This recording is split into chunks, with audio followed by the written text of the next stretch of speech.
बिस्मिल्लाहिर्रहमानिर्रहीम। Welcome to kitchen with Anshara. आज मेरे किचन में बन रहा है बहुत ही मज़े का पुलाव जो आपको बहुत पसंद आएगा और बहुत ही जल्दी और बहुत ही आसानी से आप इसको बना सकते हैं। आज मेरे किचन में बना है मुरादाबादी चिकन पुलाव बिरयानी, जो कि बहुत ही मज़े की है और बहुत ही अच्छी है। आप इसको ज़रूर ट्राई कीजिए और मुझे कमेंट्स करके बताइए कि आपको मेरी आज की मुरादाबादी चिकन या पुलाव बिरयानी कैसे लगी। अगर आपको मेरा आज की ये रेसिपी पसंद आई हो तो मेरे चैनल को लाइक कीजिए, सब्सक्राइब कीजिए और शेयर करना ना भूलें और मुझे कमेंट्स करके बताइए कि आपको मेरी ये रेसिपियाँ कैसी लगती हैं। इस पुलाव को आप ईद में ज़रूर बनाएं, आपको बहुत मुनफरिद लगेगा और आपके मेहमानों को बहुत पसंद आएगा। अब आइए देखते हैं कि हमने ये पुलाव किस तरीके से बनाया है। इसकी रेसिपी को स्टार्ट करते हैं। आइए अब आपको दिखाती हूँ कि मुरादाबादी बिरयानी पुलाव के लिए हमें किन किन चीज़ों की ज़रूरत है। इसके लिए सबसे पहले हमें चाहिए चिकन।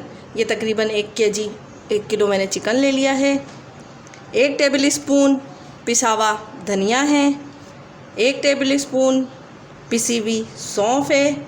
1 टेबल स्पून लहसुन अदरक का पेस्ट है। 2 अदद टमाटर हैं जिनको इस तरीके से स्लाइस कर लिया है। 3 से 4 मोटी वाली हरी मिर्चें हैं। 4 से 5 टेबल स्पून दही है। 4 से 5 टेबल स्पून हरी मिर्चें हैं जिनको हमने दरदरा सा पीस लिया है। 2 दरमियाने साइज़ की प्याज हैं जिनको फ्राई कर लिया है।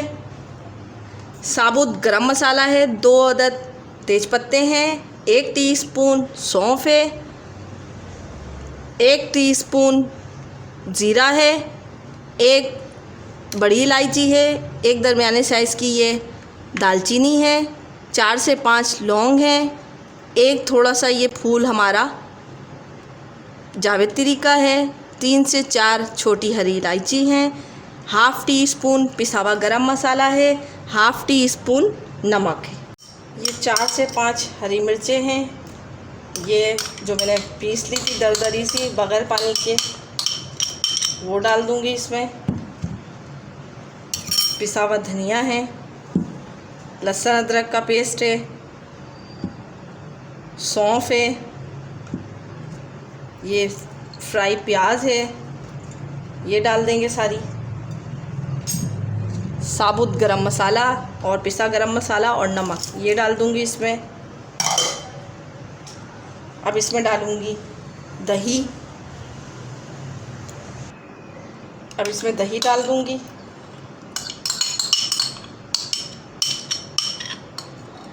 और इसके साथ ही इसमें टमाटर और ये हरी मिर्चें डाल देंगे।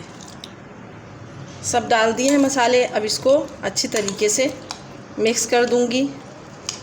मिक्स करके तकरीबन 15 से 20 मिनट के लिए इसको छोड़ देंगे, फ्रिज में रख देंगे ताकि जो मसाला है ये अच्छी तरीके से चिकन में मिक्स हो जाए और इसका सारा मसाले का जायका जो है चिकन में आ जाए।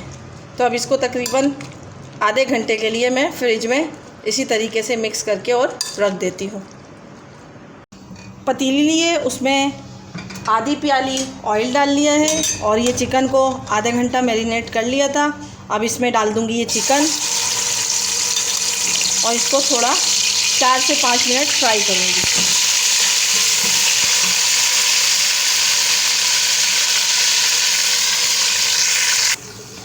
सारा चिकन जो मैरिनेट हुआ था वो इसमें डाल दिया है और तकरीबन 2 से 3 मिनट हम इसको फ्राई करेंगे आधी प्याली ऑयल में, क्योंकि इसमें मसाला लगा हुआ है। तो मसाला आधा घंटा हो गया था, तकरीबन चिकन में अच्छी तरीके से इसमें मसाला लग चुका था। आधी प्याली इसमें पानी डाल दिया है ताकि ये मेरा चिकन जो है ये अच्छी तरीके से चिकन गल जाए। अब इसको ढकना ढक के तकरीबन 15 से 20 मिनट तक पकने देंगे ताकि ये चिकन जो है हमारा गल जाए। और इसमें तकरीबन 750 ग्राम मैंने चावल ले लिए हैं जिनको चून के और भिगो दिया है। जब ये चिकन गल जाएगा उसके बाद का प्रोसेस आपको दिखाती हूँ। 15 से 20 मिनट हो चुके हैं, चिकन जो है गल गया है। अब इसमें ये मैंने आलू बॉईल करके रखे थे और धनिया पुदीना, आलू में जर्दे का रंग डाल के इसको बॉईल कर लिया था। अगर आपको नापसंद हो तो आप नहीं डालें। धनिया पुदीना डाल दिया है थोड़ा सा ताकि इसका फ्लेवर अच्छा हो जाए। ये धनिया पुदीना इसमें डाल दिया है, इसको मिक्स कर लेंगे। और जो चावल मैंने भिगोए थे 750 ग्राम, वो इसमें डालूंगी अब।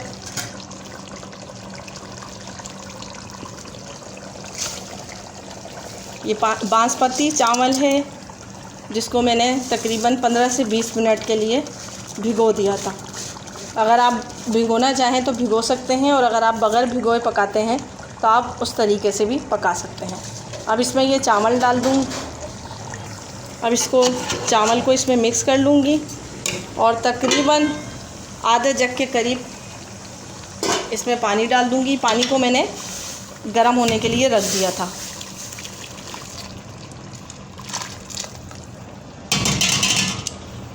आप अपने हिसाब से भी पानी डाल सकते हैं। अब इसमें ये पानी डाल दिया है और चूल्हा जो है तेज़ कर देंगे और तेज़ करके इसको पकने देंगे जब तक ये अच्छी तरीके से चावल में एक बॉयल ना आ जाए और थोड़े बुलबुले जैसे निकलना शुरू हो जाए। तो इसको चूल्हा तेज़ करके और पकने देंगे। इसी दौरान आप इसमें नमक भी चेक कर सकते हैं कि नमक कैसा है। अगर आपको नमक कम लगे तो आप उसमें नमक भी डाल सकते हैं। ढकना ढक के इसको पकने देंगे ताकि पानी बॉयल हो जाए। ये चावल तकरीबन हाफ़ डन हो चुके हैं। अब इसको मैं चूल्हा दरमियाना करके और ढक के तकरीबन 15 से 20 मिनट या 10 से 15 मिनट तक के लिए दम पे रख देती हूँ। फिर उसके बाद आपको दिखाऊंगी।